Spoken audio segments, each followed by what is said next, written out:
March 20th, 5 a.m. Our poll watchers leave the hotel and head to every precinct where they spend the next 13 hours with election judges, some of them adversarial, to ensure integrity in the process. 13 hours later, they return to the hotel to report on their findings from the election. There was people handing out Democratic voter guides out in front. They were not 100 feet away. They weren't ready for the poll, for anyone to come in till 6:40, so the poll was not open at 6 o'clock. Plus, there was not even 100 votes. It was like 10 feet away from the door. All the guys that were working for Madigan.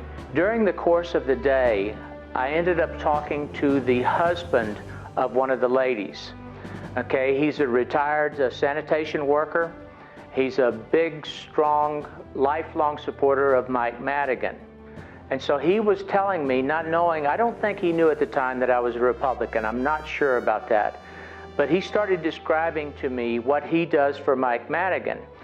And the point that he made that struck me the most was that Mike Madigan is a precinct committeeman. He's like the big precinct committeeman for this particular, he's District 22. They have 64 precincts.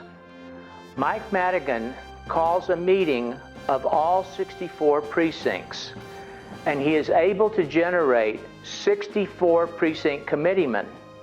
Okay, the significance for me coming from Madison County, Illinois, is we are struggling to fill 26 precinct committeeman spots for 225 precincts.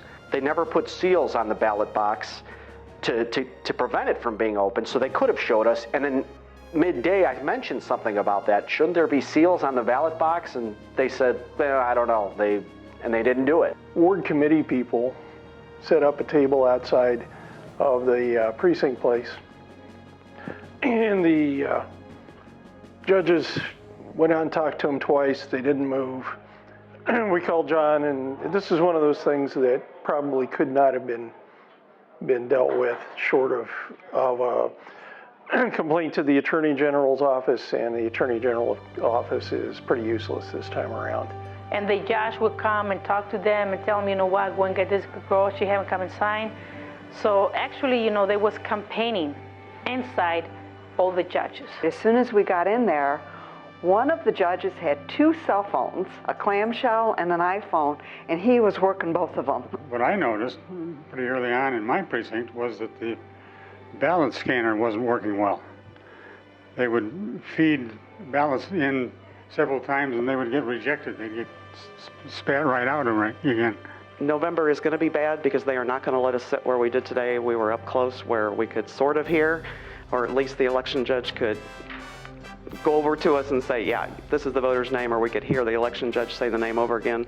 They want us sitting, it's probably close to 20 feet away. Is the back of the ballot scanner was supposed to be locked, but up until like 1 in the afternoon, I noticed that it was open and unlocked. And when I said something about it, they locked it. Finally, a Republican came in, and they handed him or her a single ballot. I said, shouldn't there be another ballot for the Republicans as well? And again, no. I said, you know what? I have a hard time believing that. You might want to call downtown. Without calling, the head election judge simply went over to the cabinet, pulled out the extras. Oh, here they are. Again, they were turned upside down, just didn't notice them. One of the premises that we had when we started this was that the way that they're beating us is through corruption, okay? There may be corruption in District 22 with Mike Madigan. It may be there, but there was not 1 ounce of corruption. Bringing in ballots off the street and slipping them into every ballot box throughout the whole precincts and wards adds up. We have to say we were really, really pleased with the people who were doing the judging of the elections. I think they were very straightforward. The people who came in to vote were really good. Where we saw kind of a bias, I would have to say, is the precinct captains seem to be very, very, or he actually, was very, very pro Mr. Madigan. And I really kind of felt that it would be hard for anyone outside of that particular venue to win anything. It was pretty much cut and dried. He did a phenomenal job of going out and canvassing, bringing people in at the last minute, but he seemed very nervous and really edgy and almost upset that we were there. And the precinct captain was in and out, and he started getting on the telephone. And next thing I know, there are cars pulling up, and there are like half a dozen different guys coming and going, and they're talking to each other.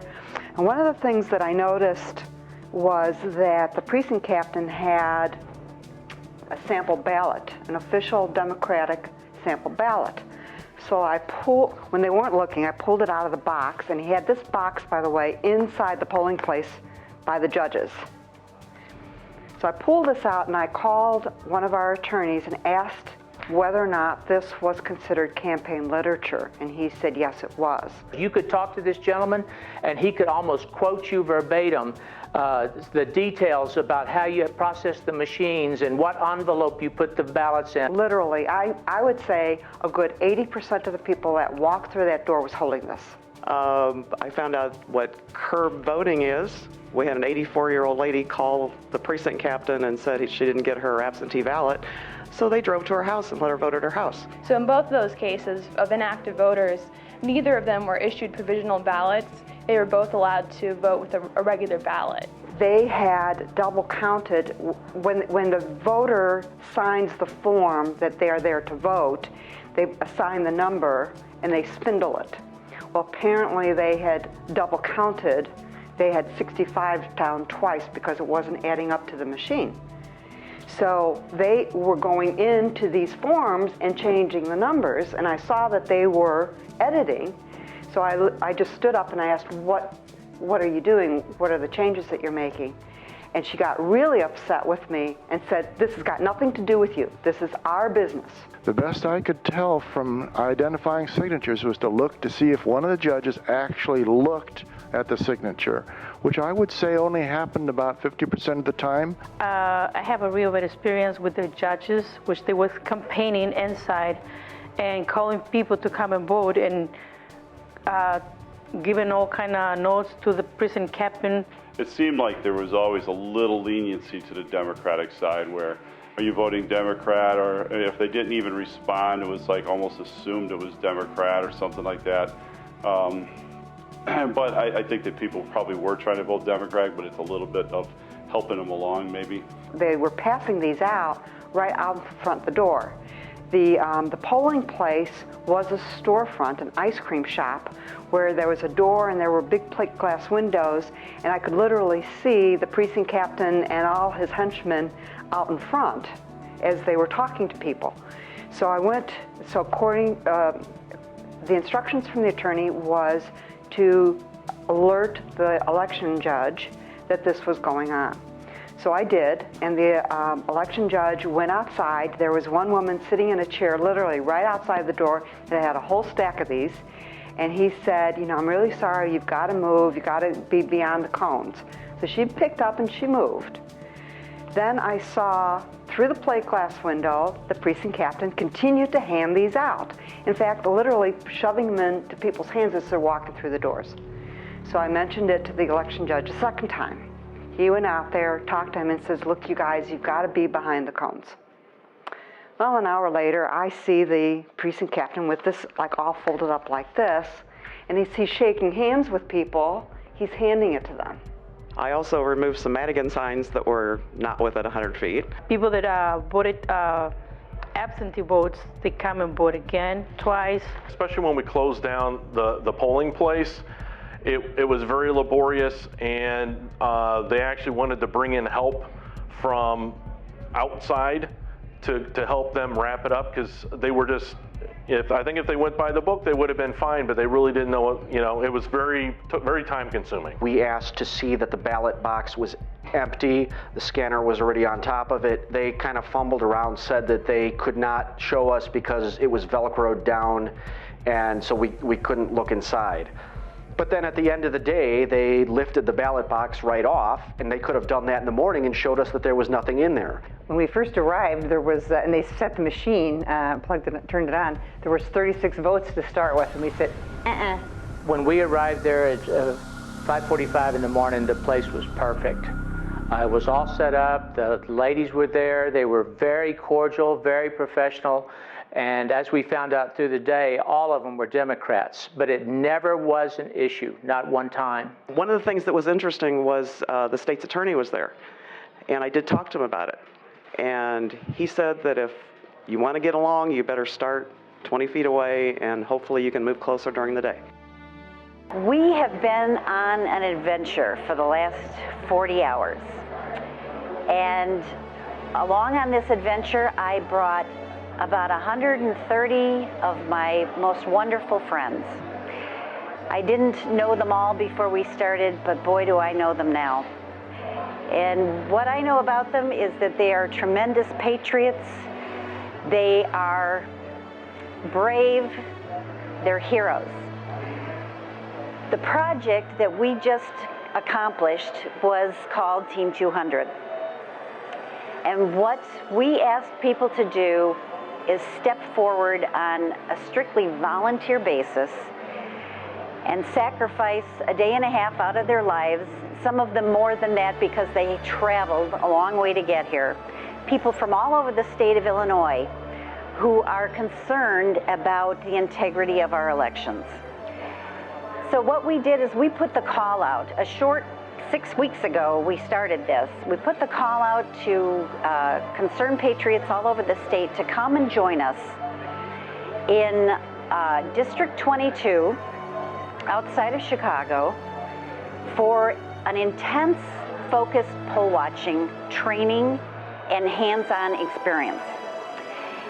The training was excellent. It was done by 2 election integrity lawyers, people who have dealt with all aspects of elections in Illinois. And Christine and John did a terrific job training us. Everyone was very excited. We had a few bumps in the road along the way. You know, this is the first time that I know of that anything on this scale has been attempted. So we were feeling our way through this all the way along, but people were fantastic. And in the beginning, when I had held weekly conference calls with the volunteers, and several times I told them, this is not for wimps. It's not for whiners. This is what our founders did. They weren't wimps and whiners. They stuck their necks out. They pledged their lives, their fortunes, their sacred honor. And so we stepped forth into this adventure, and I haven't heard all the stories yet from the experience that people had at the polls, but I've heard enough to let me know that we have had an impact. And I think we've had an impact that's not only going to be felt in the local Chicago metro area, but throughout the state of Illinois and maybe throughout the nation. And I just want to encourage any other concerned patriotic citizens out there, this is something you can be doing in your area too. And there's enough good people out there who realize that if our vote doesn't count, if our vote doesn't have integrity behind it, then what do we have in this country?